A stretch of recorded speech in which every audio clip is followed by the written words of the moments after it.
Hello everybody, it's Ines Subashka from InspiredFitStrong.com, and today I have another unique guest. His name is Tristan Haggard, and you've probably read some of his great articles on the primaledgehealth.com, or you've watched some of his great helpful videos on YouTube. Tristan is not like the other health gurus because he approaches health and fitness through a different perspective. He looks on that through the light of evolution, and he has realized that everything in nature functions in a unified fashion.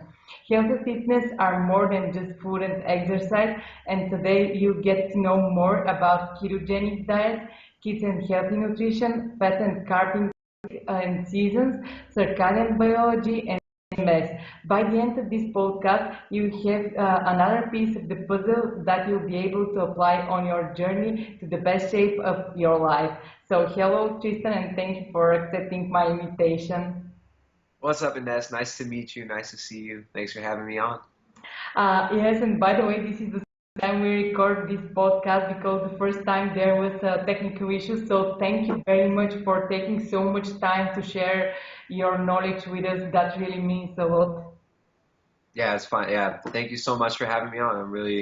I'm flabbergasted that so many people want to hear what I have to say. It's amazing. Yes, because what you say is really different and interesting. So thank you once again.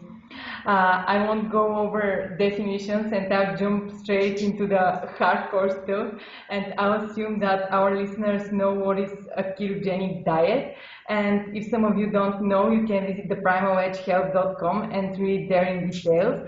I'd like to dig deeper into some more details. Let's start with protein intake for a keto diet. What's the case with this? Is every gram of protein that critical to the production of ketones? And is it true that any excess protein turns into sugar right away? All right, yeah, that's a really good question, and that's one of the major issues that people have kind of created around the ketogenic diet. And I personally don't think it's as big as an issue as it's being made into. Let me tell you why. For ketogenic diet is a high-fat diet that's very low in carbohydrates. Now, protein intake vary. There's a huge scale that would represent the possible protein intake, and optimal protein intake for the individual is very different for everybody, and there's many factors that come into play. One of the main factors that comes to be important for protein intake is just personal preference. Most people are not going to eat enough protein to where it's going to kick them out of ketosis. For most people, anywhere between 1 to 2 grams per kilogram of your lean body mass is a good protein intake for a ketogenic diet. Now, if you go a little bit over that, it's not going to be the end of the world. A lot of people make a huge deal out of protein, and they kind of spread this meme of excess protein turns into sugar, and it's a very misleading statement. Protein can be converted, certain amino acids, let me say, can be converted into glucose. Certain amino acids are glucogenic, certain amino acids are ketogenic.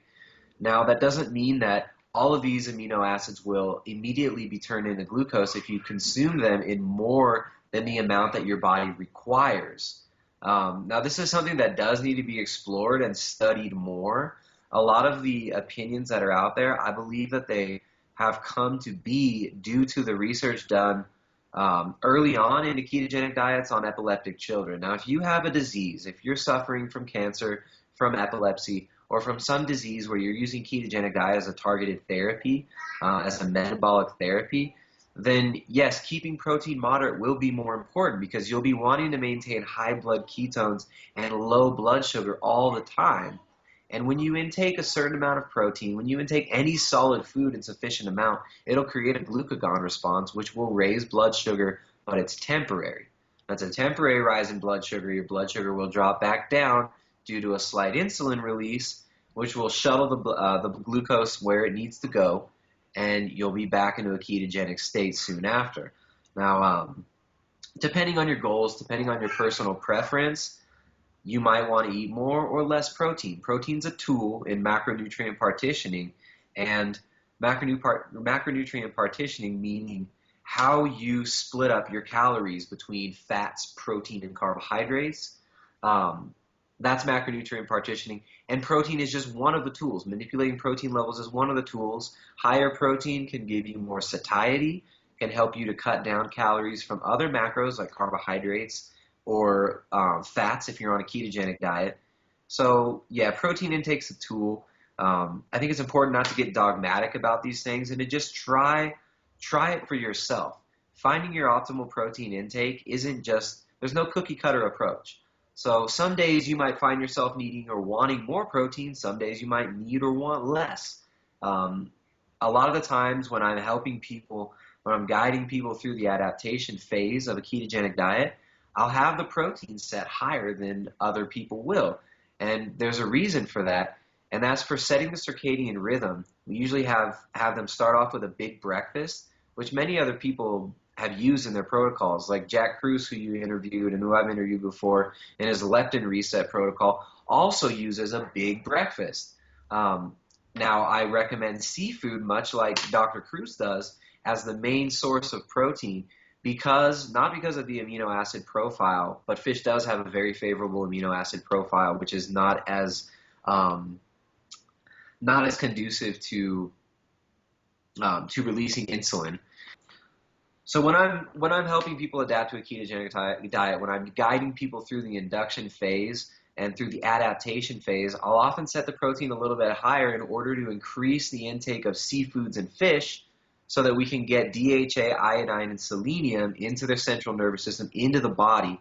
And these are just vital nutrients that actually help overall health and vitality, brain function, central nervous system function, and really accelerate the adaptation process. Now, ketosis, when it's just bacon and eggs, I think is not the ideal human diet. You've got to vary your protein sources, and for me, the way I like to teach it is using a lot of seafoods, a lot of marine-based foods for protein, and fish and seafoods are very favorable for making it smooth and easy to adapt to a keto diet. And any diet that you're on, including lots of fish for the DHA and EPA, the omega-3 fatty acids, which are essential for your cell membrane, for your mitochondrial function, this is really important. So yeah, proteins, it's kind of a big issue with the ketogenic diet, but for me it's like a non-issue. You can skew lower and you won't lose lean muscle mass because keto's muscle sparing. You can skew higher and you might temporarily be out of ketosis after your meals if you eat a lot of protein every meal, but it's temporary. And if you're well adapted, if you're relatively healthy, higher protein is not gonna be a detriment to your keto adaptation.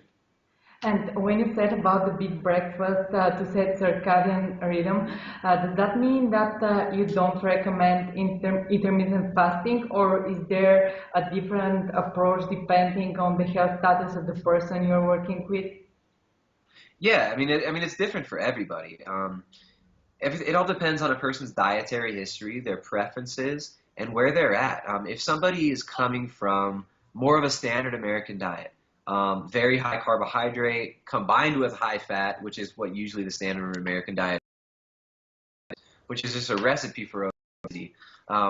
If you're coming from that diet, eating a lot of junk food, you're eating fast food and stuff like that, I would take a completely different approach to adapting to a keto diet than somebody who's done keto before, or who's done a relatively low carbohydrate diet before, or somebody who's very active and fit. Now, as far as what was the question again? About the intermittent fasting Intermittent fasting. the breakfast. Yes, yeah. Intermittent fasting, it's not an ideal strategy for circadian rhythms for most people. It all depends on the context, though. If somebody's relatively well adapted to a keto diet and they've been doing it for a little while, intermittent fasting is a tool in the toolbox for affecting body composition and health. Now, getting into autophagy, fasting is very beneficial.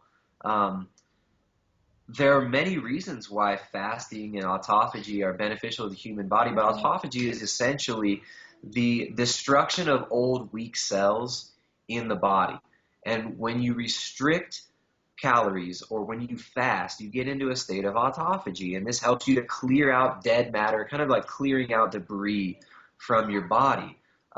Intermittent fasting is a good getting into mild autophagy, but the reason a lot of the times I'll do intermittent fasting differently, and I'll have people have a large breakfast when they first wake up, and then their second meal may be a little bit smaller, and I'll skew the dinner closer to the front end of the day.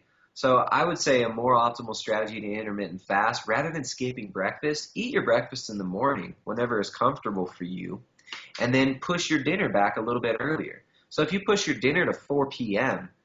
And you're eating breakfast at 7 p.m. or 8 p.m., say you're eating breakfast at 8 p.m., you finish your last meal at 4 p.m., I'm sorry, 8 a.m., and then you finish your last meal at 4 p.m., you're still getting 16 hours of fasting, if my mathematics are correct. And what is the connection between the timing of the dinner and the dark and light cycles? Like, does it matter if it's dark outside when you have dinner, or is it earlier before sundown? I think this is an area that's going to become really important.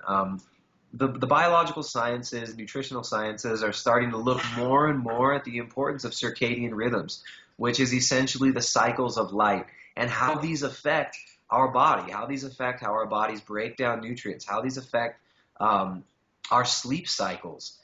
Circadian biology is so intricately tied into every one of our biological systems that it can't be ignored. So having a big breakfast does help set the circadian cycle. There have been studies on blood sugar control, and people who skip breakfast have poorer blood sugar control throughout the day than people who do not. So having a big breakfast is a good way to actually get your blood sugar stable. And a lot of people who have trouble adapting to a keto diet, who have like blood sugar dysregulation, who've got the dawn phenomenon where their blood sugar is very high in the morning, a lot of these people can actually fix this through having a very large breakfast and tapering their food intake throughout the day, so that most of the calories are skewed towards the morning and you're not eating once the sun goes down. Now that's just one method of doing it, and there's going to be more and more research coming out, and I think there needs to be much more research done.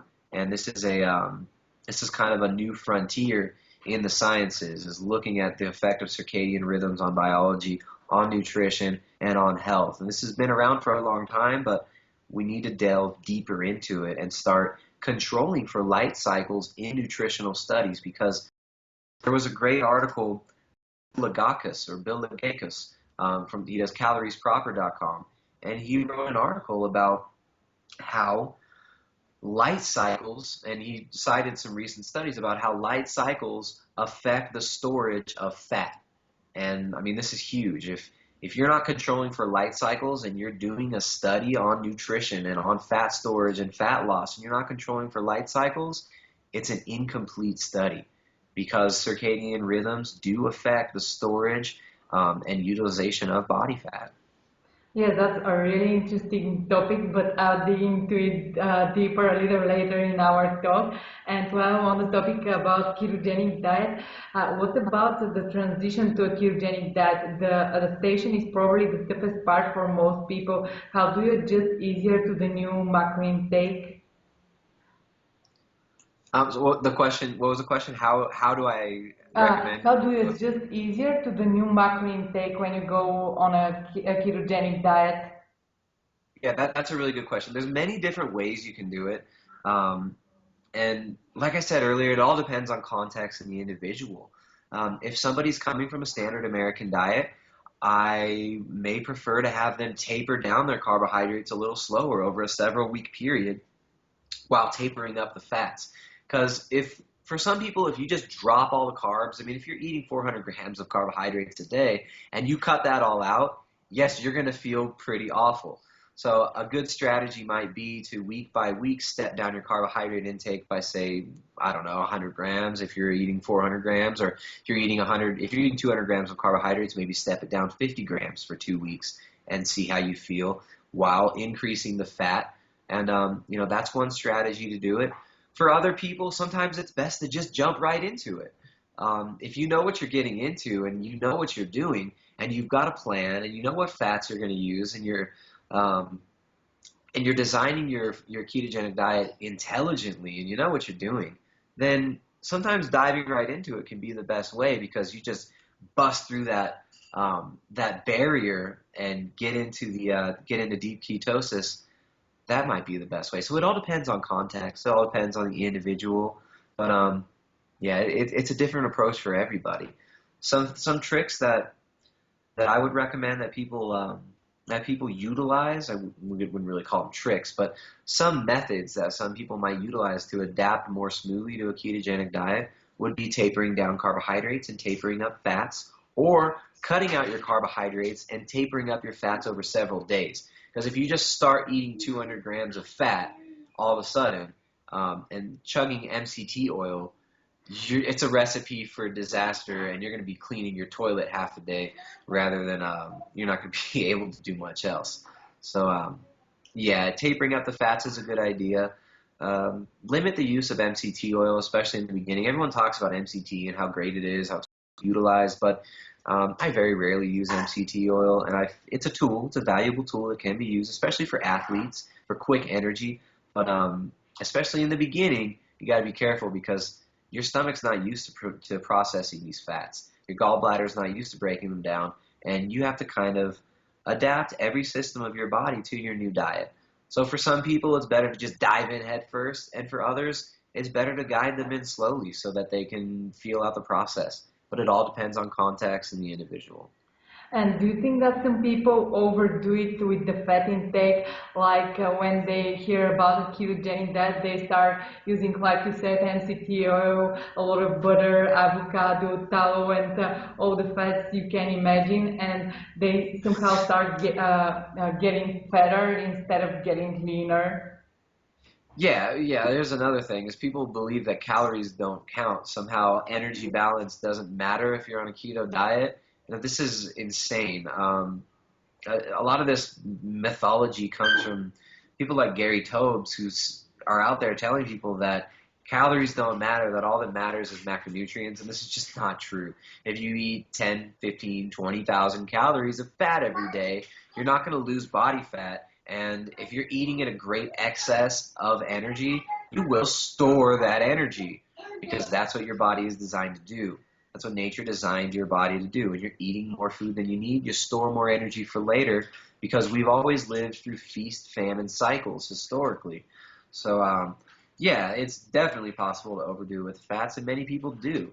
Now, when you're first adapting to a keto diet, most people will naturally reduce their calories just because that's how it works. You know, for one reason or another, people often eat less when they're on a keto diet. And there are hormonal changes which do favor the tapping into body fat and do seem to limit the storage of body fat, but you can still store body fat on a keto diet. So, yeah, you don't want to overdo it on the fats, but also when you're first adapting, you don't want to cut your calories too low.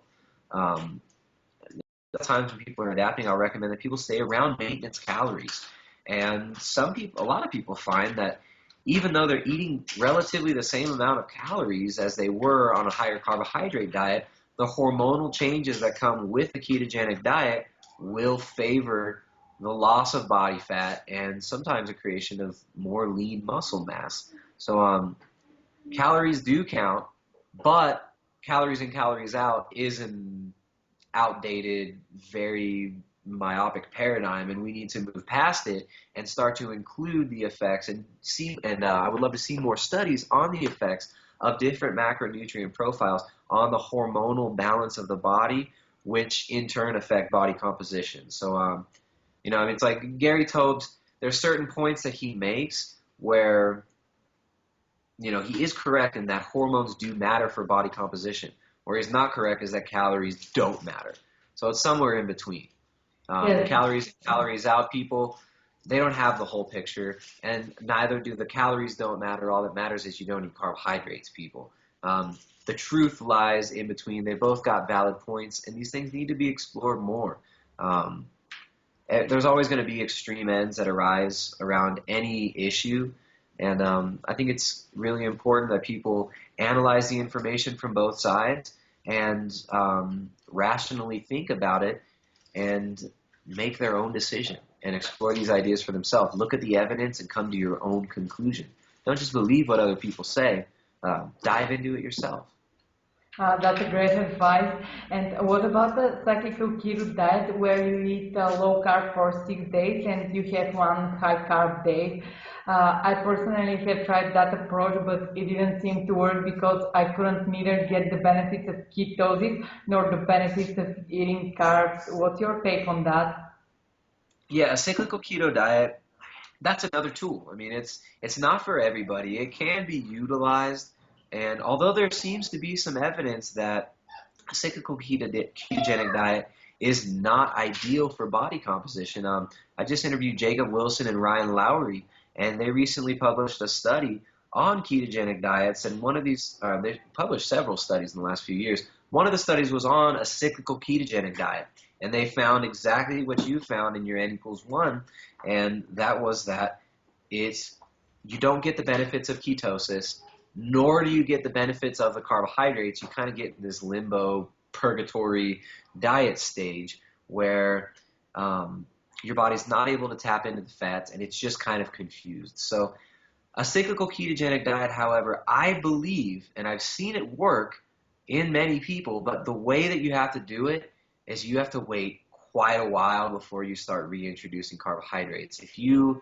are just adapting to a keto diet and you've done 5 days of very, very low carbohydrates and you suddenly give yourself a huge carb load and you eat ad libitum carbs, whatever you want for a whole day, that's a recipe for disaster. But for certain individuals who've been doing keto for a long time and they're well adapted and they're very established in that fat burning pathway, it seems like they can sometimes derive some benefits from a cyclical ketogenic diet. So I'm not trying to throw the baby out with the bathwater.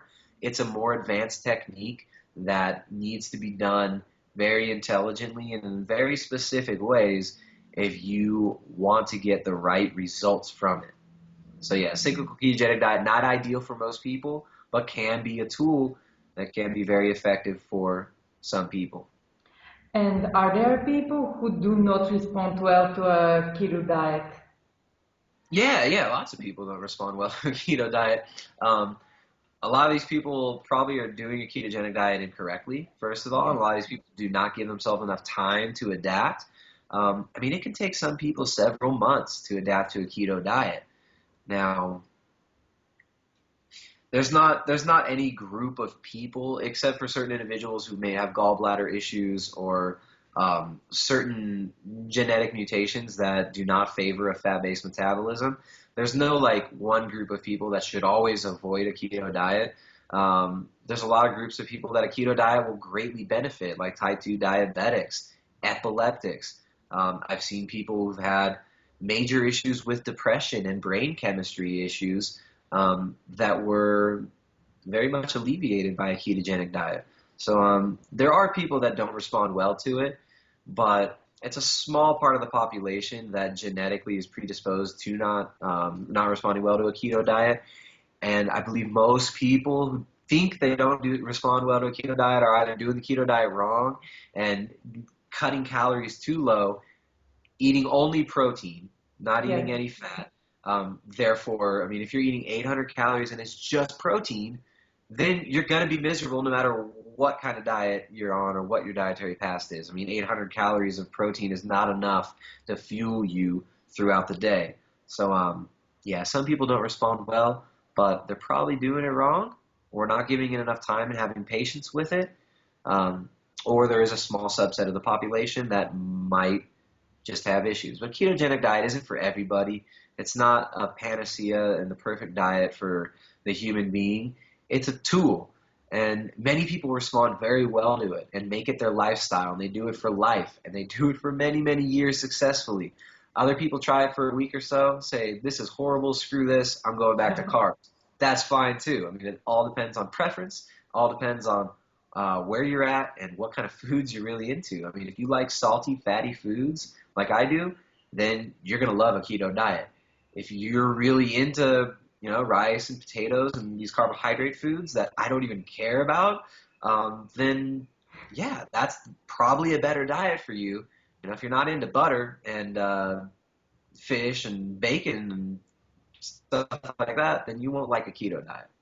By the way, I've noticed that the taste buds really change depending on the foods you eat. Like, I used to be one of those people that didn't like fatty foods, but once I started eating a higher fat diet, as time went, I kind of adapted and my taste bud really changed, and now I really prefer eating fatty foods before carbs.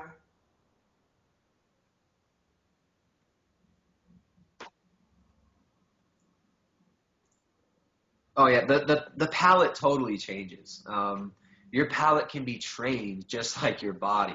So if you think you love sweets so much, I mean, I love sweet foods as much as anybody else. But since I've been doing a keto diet, since being in a deep state of ketosis for about like a year and a half now, it's much more. I've tried several times to go to a carbohydrate diet, and I could never make it past one day.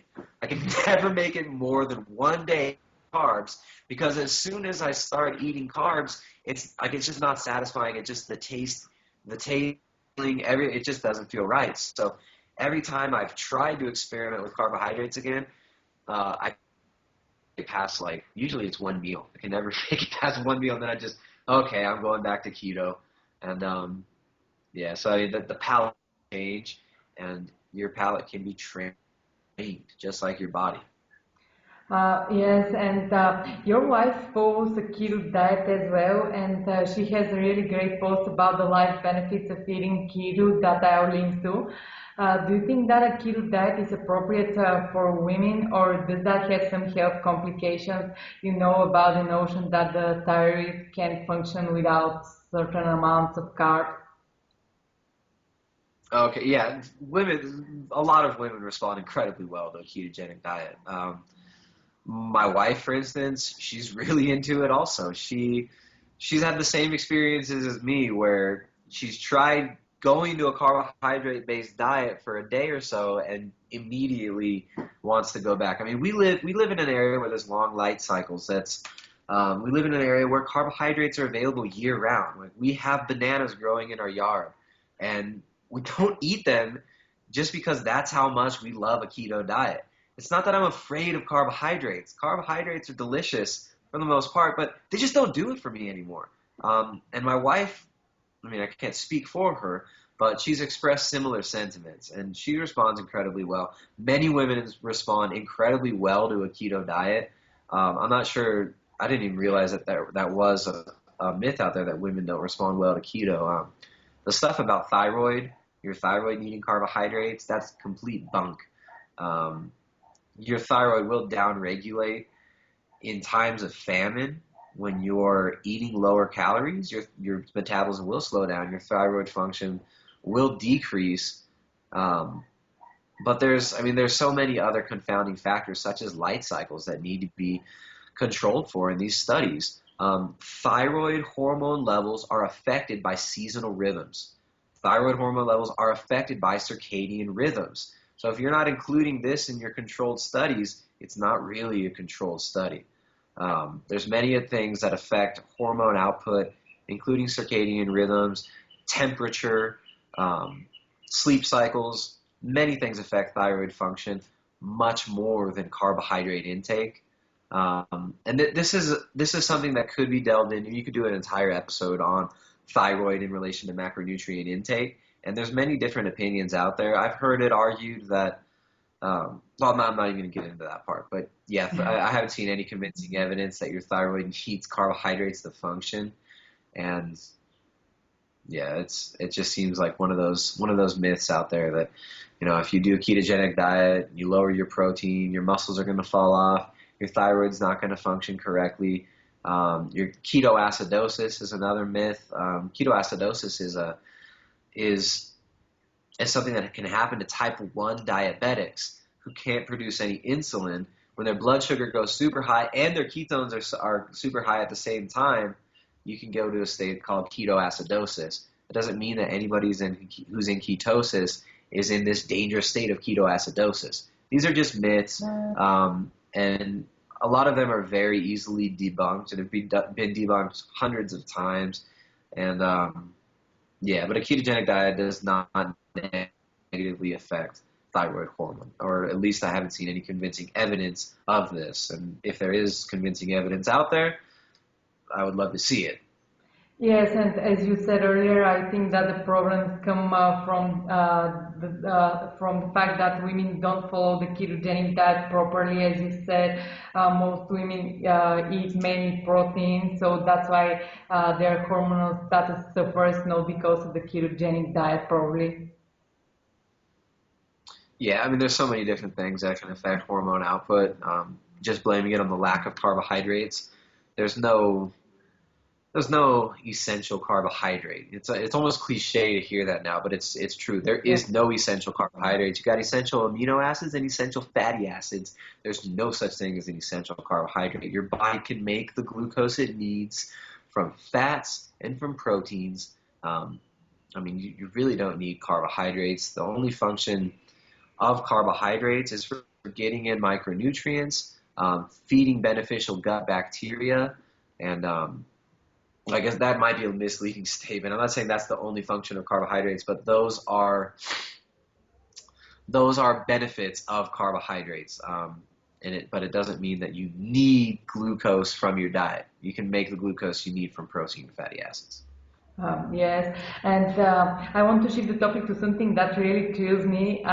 Really into circadian biology, EMF, dark and light cycles, and I know you have some interesting things to say about that. You used to live in California, but you moved to Ecuador. Though it might look like just a family changing their place to live, I bet that there is more to it. Does it have something to do with the climate change, the length of the daylight, and all those environmental factors that most of us underestimate? Yeah, well, there's so many reasons that we decided to leave California and to move to Ecuador. One of them is definitely the climate. I mean, it's the place where we live here in the Andes is incredibly favorable to humans. I mean, the climate, people don't need to insulate their homes here. Nobody has air conditioning or heating units in their homes because the climate is so perfect here for people. But nobody else should move here. There's already enough human beings living here. Don't follow suit. Move out here to Vilcabamba in the Andes. But yeah, I mean, there are a lot of reasons why we decided to leave California, and being in an area where there's less light pollution has always been a dream of mine. Like, I've always been obsessed with the stars. I've always loved laying out under the night sky and watching meteor showers or watching the stars. And when we lived in Santa Cruz, I used to drive 30, 45 minutes up into the mountains just to get to nice quiet areas where I could see the sky. Where there's no light pollution. So yeah, that was one of the reasons of moving here. Another one was just I've always been fascinated with South America, and it seems like I studied history in college and in university, and I've always been fascinated with the history of Latin America and specifically South America because it's kind of a missing link in the entire human origin story. I was always fascinated with some of the ruins, the ancient ruins they found all over South America. And so, yeah, there were many reasons why I wanted to come explore Ecuador, including all the incredible archaeological finds that have been going on here, the climate, the quality of food. There was in the past, now this is starting to slowly change, but the Ecuadorian constitution had a clause in it that banned the use of genetically modified foods here. So in theory, that would result in less use of pesticides, things like glyphosate and whatnot that destroys the soil. Now, in reality, the people are still using these pesticides. They still have access to it. So contamination is an issue no matter where you go in the world. The soil quality is decreasing. They're using chelates in the soil like glyphosate, which actually destroy the microbiome of the soil and affect your gut microbiome very negatively. So these things are still going on, but that was another reason why Latin America was a choice for us, was just because we wanted higher quality food, more nutrient dense food, and food here is much cheaper, much better quality. The soil is not as depleted as the United States. Of course, it's on its way. I mean, if things keep going the same way it's going, and the spread of genetically modified crops that are destroying the genetic diversity of the foods we eat, if this continues, these issues will be abundant in Latin America as well, but it's kind of like stepping back in time a little bit to a place that hasn't made all the same mistakes that most of the Western world has already made. Now, Latin America is quickly being westernized, and it's being assimilated into this global Western culture, but it's receiving the tools in a different order. Like Latin America is receiving all of the advances of Western civilization well after places like the United States and Europe receive these tools, which means they'll be able to implement them in a different way. So it's a really interesting place to see the development of the economy, of agriculture, and all of these different sectors of life. It's really interesting to see them implementing some of the Western technologies, and it's a fascinating process to see a culture assimilating these tools in a different way. And so yeah, there's a lot of reasons why we chose South America, but that's kind of a few of them there in that rant. Yes, you can obviously write a whole book about the reasons you moved there. But anyways, I believe that health is not just about food and exercise. I believe that it is the environment that makes us sick. What is your take on EMS and weight gain? Yeah, well, I mean that's another thing that we're finding out now. There are many studies going all the way back to the 70s, and actually Soviet Russia banned the use of microwaves, banned the use of many of these technologies that are still heavily used in the United States today because they realized that they had biological effects, even at the cellular level. But yeah, electromagnetic fields affect biological processes. Every hormonal and biological process in our body is governed by small electromagnetic fields and small electrical currents. If you read Dr. Robert Becker's book, he was actually studying regeneration in animals. And the regeneration of bone, the regeneration of tissue, all depends on subtle electromagnetic fields. And any interference in this can cause issues. So this is something that needs to be explored further by science. There's political reasons and economic reasons why you're not seeing more information about the negative effects of, say, cell phones on the brain. If you talk to any brain surgeon who regularly removes tumors from people's brain, they will tell you that it's almost always on the side that people use their cell phone on. Now, this could just be a huge coincidence, or it could be that there's something going on here that's affecting the biological processes of our body and changing the way that regeneration, mitosis, and cellular functions work. So yeah, electromagnetic fields can be an issue for people's health, and part of the reason why we live where we live and we made the decision to live here is because it's an area with less light pollution, less EMF pollution. Yeah. And I've read that weight gain is a result of loss of energy when we talk about EMS. Can you explain that further? How come more EMS is connected to the weight gain and the obesity? And like, is there a connection why people who live in the big cities suffer more from obesity than some people that live, like, let's say, in the country? As far as EMFs causing weight gain, I'm no expert on that. I'm not sure. That's something that I would have to explore more. But we talked about circadian rhythms affecting fat mass accumulation earlier, and that is a fact. That circadian rhythms and light cycles can affect fat mass accumulation. If you live in a city that's artificially lit up, artificially heated year round, and you're living in a perpetual lit environment, never exposed, your body's not going to be able to create melatonin efficiently. You're kind of tricking your body into thinking it's daytime all the time. So this is going to affect biological processes, and they found that circadian rhythms do affect fat mass accumulation. So living in an artificially lit environment which of course will be filled with non-native electromagnetic fields, this will affect your body composition and your health and the functioning of every single system in your body. So these are things that people need to consider if they're trying to get healthy. But yeah, I'm no expert on EMS controlling fat mass accumulation. I would have to delve a little bit deeper into that and explore it. But it is a possibility, and I wouldn't rule it out at all.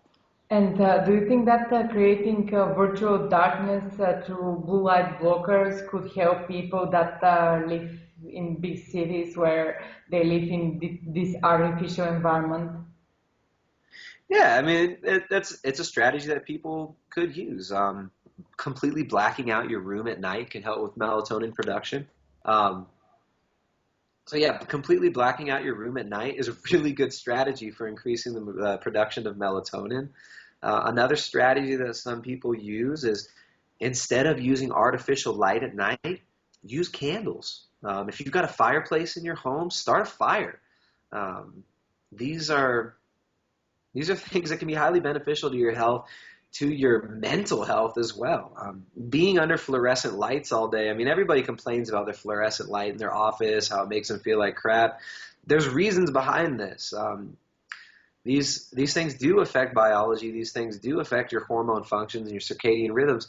So yeah, blacking out your room at night, using things like blue blockers can be effective, but I would say that the optimal conditions um, for health, longevity, body composition, etc., would probably not include living in a big city. I mean, it's not ideal for health.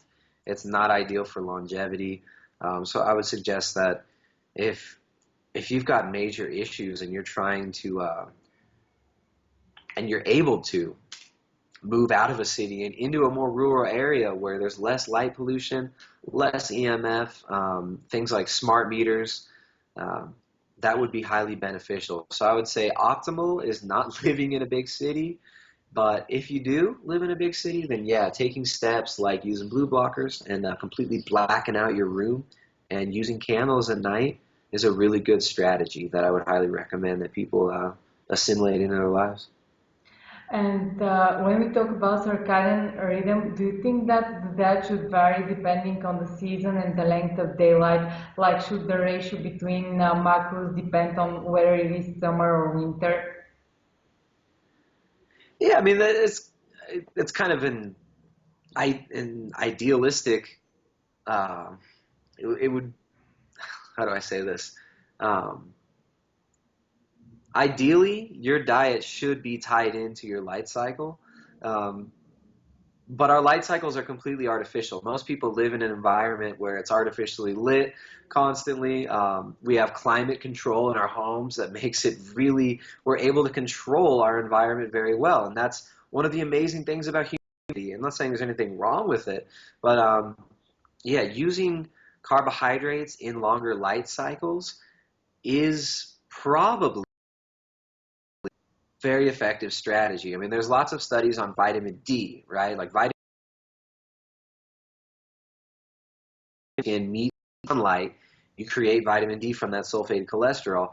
Now, vitamin D also lowers blood glucose levels. Now, when are blood glucose levels going to be high historically in the human diet? They're going to be especially high in the spring and summer where there's lots of seasonal fruits available. So it seems like nature is kind of built into the framework, um, this synergy between the biological systems, which would lead to the seasonal intake of certain macronutrients. So yeah, ideally, your diet would be tailored to your environment, but we're able to artificially manipulate our environment. So it kind of makes this issue a little bit more complicated because our environment is not our natural environment. It's the environment that we've created. And I guess you could argue that that is natural because we come from the natural world. But yeah, I think eating a seasonal diet is a great approach. Like doing a keto diet during the winter is an awesome idea. In the summertime, that's when these carbohydrates are available and when most animals are trying to fatten up. They're trying to bulk up, put on some fat mass so that in the winter, if there is famine, you're able to tap into those fat stores. So I think it's a really good idea to come in and out of ketosis and to do it in a seasonal manner. You don't have to do a keto diet all the time. A lot of people who get on a keto diet end up doing it all the time, though, like me, for instance, because I just love how it feels. I love how my body and my mind function on a keto style diet, and I love how the foods taste. And it's just once you get in a groove, it's so hard to go back to eating carbs. Just like if you're eating carbs all the time, it's so hard to transition to a keto diet. Same thing happens when you're on a keto style diet. So if you were living a lifestyle that was more connected to your natural environment and you weren't able to eat imported foods, then you'd probably be forced to eat more of a keto style diet during the winter and eat seasonal fruits. But we have this world where there's an entire economy. The entire world economy is based on the shuttling of resources to different areas that don't have access to these resources, which is really amazing, but also can lead to problems. Like if you got carbs available year round, you can walk into Krispy Kreme donuts and eat a dozen donuts anytime you want or desire. This could lead to problems. So it's like in the ideal world, we would be eating all seasonal local foods, in my opinion. So probably we should focus on the lifestyle changes and just when it's summer and it's hot outside, we should just get used to with the hot weather instead of using the air conditioning and living in a temperature that's really cold when it's hot outside actually. And just stop using jackets and open your doors in the winter. No. Well, We're really soft creatures. I mean, over many generations, over thousands of years, we've kind of softened ourselves by creating this really cush, comfy environment. But yeah, utilizing things like cold exposure, saunas have always been used by people, by the Nordic people. The Scandinavian cultures historically always used saunas in the winter, and then they would go jump in a freezing cold lake. So I mean, yeah, these are strategies that can benefit your health using things like seasonal temperature variation, varying your diet along with the seasons and tying it into your environment. These are great strategies. They're obviously not going to be able to be utilized by everybody because if you live in New York, if you live in New York City, there's no such thing as local foods really. I mean, there's some that are trucked in from outside areas, but yeah, I mean, in the ideal world, I would say, in my ideal world, everybody would be eating local seasonal foods and there would be an abundance of food. But the way that the world works right now, it makes that very idealistic idea.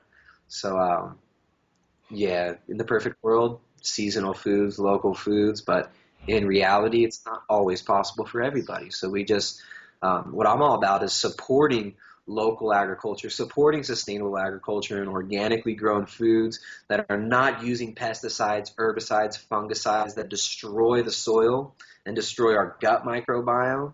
And I'm all about promoting the future that I want to see. And that future is including locally grown seasonal foods, the preservation of topsoil, the preservation of water, the avoidance of contaminating water with pesticides and herbicides and fungicides and all that. So, yeah. Yes, that sounds great. And the paradox is like that the future is kind of going back in the past where we live closer to nature. Yeah, I mean, it is a paradox, but at the same time, it might be a cycle that humanity goes through all the time. I mean, we don't to assume that we know the entire trajectory of the history of mankind is incredibly arrogant. And yeah, I mean, we could have been here before. There could have been civilizations that have reached our high level of technology and been knocked back to the Stone Age. This could have happened over and over again. I mean, there's flood myths in every single society, in every single culture around the world. There are catastrophe myths, and most of them involve a massive flood that completely wiped out a very advanced civilization. I don't know if it's true. These are just the mythologies and the stories that have been passed down from generations. I mean, what is the story that Plato was talking about with Atlantis? So we could be looking at something like that where it's a cyclical thing that happens, but it's not practical for everybody to go back to live like we did in the past. It's not going to happen. There's so many people. We have such a huge population, but there's a certain section of the population that is pursuing that type of reality. And if you live in certain areas of the world, there's areas of the United States where you can live and eat completely seasonal local foods all the time. There's other areas where it's literally impossible to do that. Most of the food that's produced in Latin America goes to feed places like New York City and gets shipped off to China. So, yeah, the management of resources and everything and the way that the world economy works makes it, there is a paradox there. And I'm not all about going back to the Stone Age, going back to living how we did before. I'm just about using the tools that we have intelligently and applying them intelligently. It's like you give someone a hammer and everything looks like a nail. That's not the best way to use a hammer, is just go around banging everything you see. Every tool has its application, and we need to realize that some of the tools we're using have effects on biological systems, on ecosystems, on this planet, and on human culture. So, yeah, the paradox is lively, and I think everything worth thinking about usually ends up with some sort of a paradox at the end of the line. Yes, that's true. And I'm gonna shift the topic once again to your daughter. You have a beautiful daughter, Ariana. Most people find it really challenging to feed their kids with healthy foods. Kids just don't seem to care about what is healthy and what is not. How do you manage to deal with this? Yeah, well, I mean, in our family, we're really blessed because we've always been about nutrient-dense whole foods and giving our daughter the best foods. I mean, we know we don't keep cupcakes and cake around, and she doesn't eat breakfast cereal and these things. She's never exposed to it. I mean, she loves fruit, vegetables, meat, bone broth, foods like this. And I think for a child, when you're raising a child and you're trying to get a child to eat healthy foods, I think what's most important is just keeping these foods in your house and giving the child access to these foods. Ariana knows where the refrigerator is. She knows how to open it up. She knows where the foods she likes are, and she's able to just access those foods whenever she wants. So I think keeping the foods around that you want your child to eat, and you yourself eating the foods that you want your child to eat, is the way to go about it. And it can be really difficult if somebody's got, say like an 8-year-old child or a 10-year-old kid, and you've already established unhealthy habits, suboptimal habits with them in the past. It can be hard to transition, but kids will crave things like broccoli. I mean, our daughter asks for broccoli. She'll ask for meat. She'll ask for fish. She loves sashimi. It's all about keeping those foods around and promoting these healthy habits and just establishing the habits early. And it's never too late to start. For parents out there, if you're watching this or listening to this, don't feel overwhelmed when you're trying to make lifestyle changes. You can take baby steps. And if you're trying to get your kid to eat healthy, you got to eat healthy yourself. And keep the foods around that you want them to eat, and just don't buy the junk food you don't want them to eat. So it can be difficult, but raising healthy kids it's not that hard. You just got to keep the good foods around, promote good healthy habits, and they'll hold on to those habits for the rest of their lives. And probably the best advice is, as you said, that the parents should eat healthy as well, because like the kids observe everything, and when they grow older and they're conscious, they start making healthier choices, even if they don't make it when they're younger. Yeah, I mean, children soak up their environment like nothing else. I mean, their mind is like a sponge when they're young. So, yeah, just establishing healthy habits in your household and talking about it with your kids. I mean, when Ariana eats foods, we always talk about, it's going to help you grow so big. This is going to help you. We establish these habits, and we explain to her the effects of certain foods. She's having problems making bowel movements, you tell her, look, maybe you shouldn't have ate so much cheese yesterday. I mean, she loves cheese, and she'll just eat it, but sometimes she'll get constipated. But she understands that if she eats way too much cheese now, it's going to be hard to poop. And then she knows about fiber. I mean, we teach her about these things. She knows that if she eats things like broccoli and sauerkraut, that these are going to help with the digestion. So it's all about just teaching your kid. Give them the habits. Bless them with the habits that you want to establish in their life and that you want to reinforce, and they'll follow suit. And on your website, I read that you take raw milk. What is your take on raw milk? Because a lot of people are afraid to take raw milk because they think that it's dangerous for their health. That's insane. Yeah, no, there's so much propaganda out there. There's so much fear. People are afraid of everything.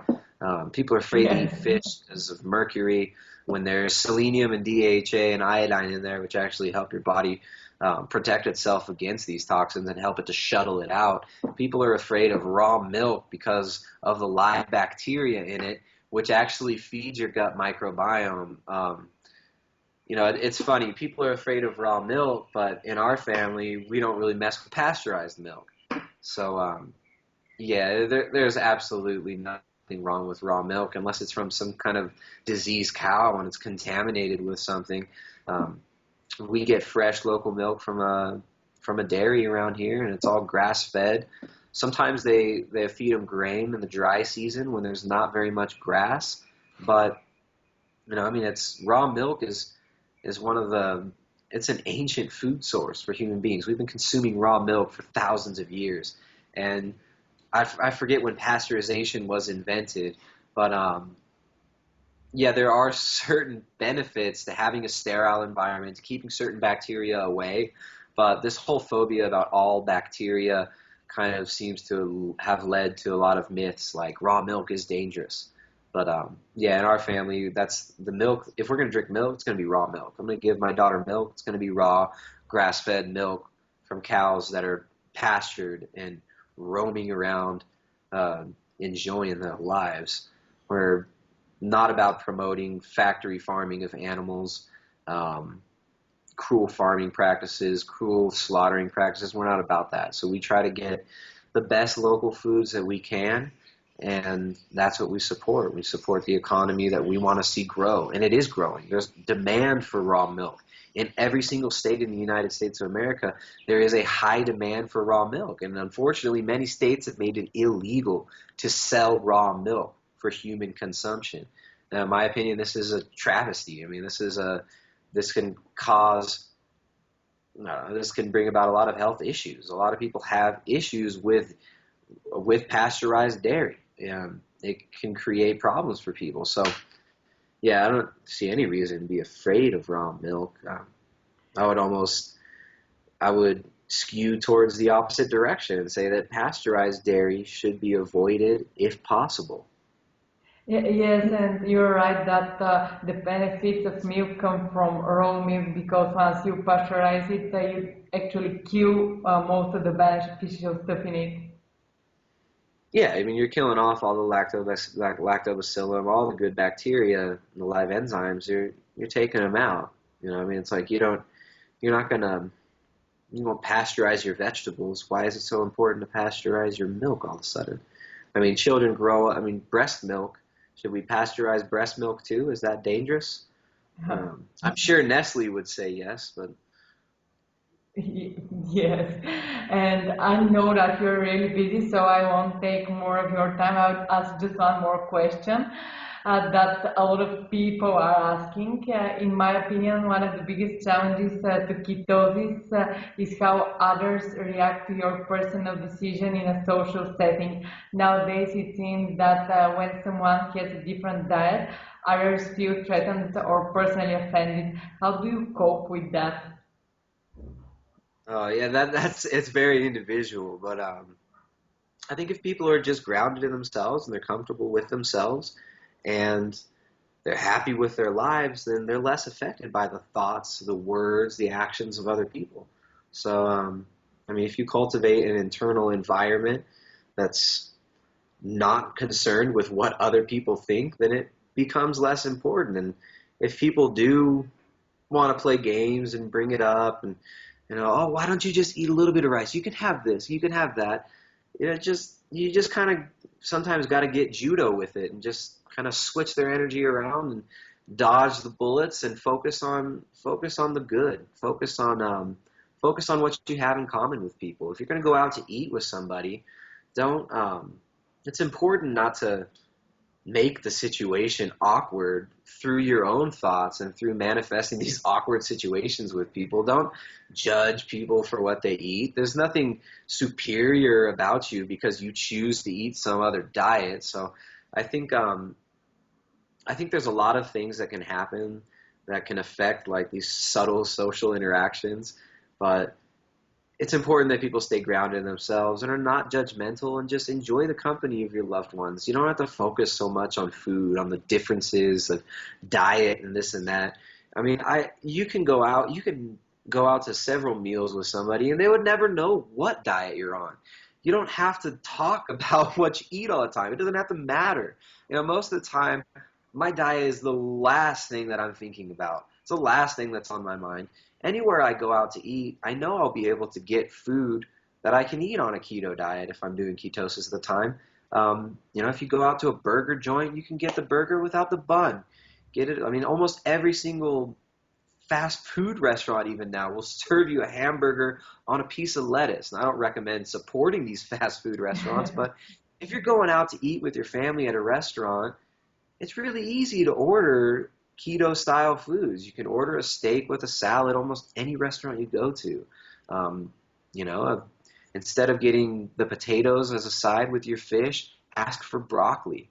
And it doesn't have to become this enveloping thing that takes up your entire mind and your entire life and sets you apart from other people. I mean, don't make the mistakes that people make on certain diets. Like a lot of people go on a vegan diet and they turn it into this religious crusade where everybody has to be vegan and anybody who's not is a horrible sinner who hates animals and is going to get a heart attack and all this. I mean, you don't have to turn your diet into a religion. I think it's really important that people focus on, when you're with your loved ones, your friends and family, focus on the commonalities, focus on the common experience. You don't need to focus so much on food. And I think something that does happen on a keto diet is your life starts to revolve much less around food. You're not getting these blood sugar ups and downs. So it can be kind of weird when if your family's visiting and they always eat 3 meals a day at the same time. And if you're used to a keto diet, you know that skipping a meal here and there, if you're busy, if you're really into what you're doing, and sometimes you'll forget to eat. But it was really interesting when my parents came and they eat 3 meals per day, and in between their meals you could see their energy just going down, down, down, down, down. Then they get their meal and everything's okay for an hour or so, then they're ready for a nap almost. So you realize how much food affects people. And but yeah, don't turn your diet into a religion or into something that you can elevate yourself mentally above other people. Those are just stupid ego games that your mind's going to want to play. So enjoy people's company. Enjoy the good things and the commonalities, and you don't even have to talk about diet if you don't want to. If it's an awkward situation with people, then just avoid the subject. Eat the foods you like, let them eat the foods they like, and enjoy life. Don't worry about what people eat, because really it doesn't matter in the grand scheme of things. Once again, great advice. Just don't get dogmatical about it and just enjoy your preferences and let other people eat what they like. And thank you once again. Yeah, if other people make statements or get weird about it and want to, discuss it, that's fine. Just stay grounded in yourself and realize you don't have anything to prove. Anything that you do and enjoy in life, you don't have to justify it to other people. Ooh, wow, what an amazing, ridiculous statement. But yeah, I mean, in society and most people, a lot of professionals even, they're all about approval. It's all about being approved of by your peers, being accepted by your peers and by society. Once you drop that, then you're free to be yourself and live your life and enjoy your life. So don't worry about what other people think. Just enjoy their company. Enjoy the lessons you can learn from them. Enjoy their common experiences and share your space with them without making it awkward and filling it with BS about diet dogma, because who cares? I think that these were the most valuable words, that we don't need to prove or justify what we are doing, and everybody has their own life and we should live about it. Great. And thank you once again for everything. You're really a wealth of knowledge, and personally, I'm a big fan of your YouTube channel. So if you haven't joined Tristan's YouTube channel, go ahead and do it, because he updates great videos very often, and I really enjoyed them and I learn a lot from them. And thank you, Tristan, for all you do, because you really make a difference and you change lives, literally. Wow. All right. Thanks so much. I'm always amazed when people tell me that they enjoy the content I put out. It's really a huge blessing. It feels really good to be able to put out material out there with the intention of helping people and have people respond so well to it. So thanks for having me on, and keep doing what you're doing. What you're doing is great. Keep it up. Thank you. Have a wonderful day. Bye. All right, Ines. Have a good one. I'll talk to you soon.